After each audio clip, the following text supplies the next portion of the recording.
আজকে মুস্তাফিজুর রহমান যেই খেলাটা দেখাইছেন, এই খেলাটা দেখে মনে হচ্ছে মুস্তাফিজুর রহমান যখন বাংলাদেশ দলে যখন যাত্রা শুরু করে, আমরা যে কাটার মুস্তাফিজকে চিনতাম সেই মুস্তাফিজ যেন ফিরে এসেছে আবার নতুন করে। এটা অবশ্যই বাংলাদেশের জন্য খুবই ভালো একটি স্বস্তির একটি খবর। আসলে মুস্তাফিজ কিন্তু ফর্মে আছে।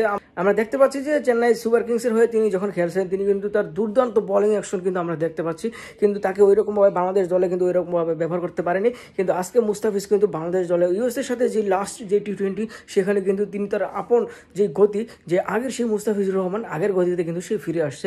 আর সে পরপর 6টি উইকেট তুলে নিয়েছে। বাবা, যে মাত্র 10টি রান দিয়ে 6টি উইকেট তুলে নিয়েছে, এটা আমাদের জন্য খুবই একটি স্বস্তির একটি খবর, খুবই ভালো একটি খবর। সামনে যেহেতু টি-20 বিশ্বকাপ আসতেছে, তো অবশ্যই মুস্তাফিজুর রহমানের ভালো একটি চমক দেখাতে হবে। আর সেই চমকের অপেক্ষায় আছে সারা বাংলাদেশবাসী। যারা মুস্তাফিজের যে ভক্তরা আছে, ভক্তদের জন্য এটি খুবই একটি খুশির খবর।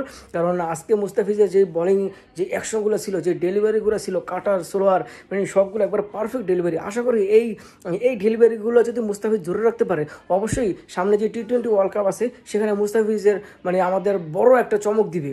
মুস্তাফিজের জন্য অনেক অনেক শুভকামনা রইল। Best of luck Mustafiz, best of luck. আজকের যে দুর্দান্ত একটি ম্যাচ খেলছেন, দুর্দান্ত তার যে বোলিংগুলো ছিল, তো সেটার জন্য বেস্ট অফ লাক মুস্তাফিজ।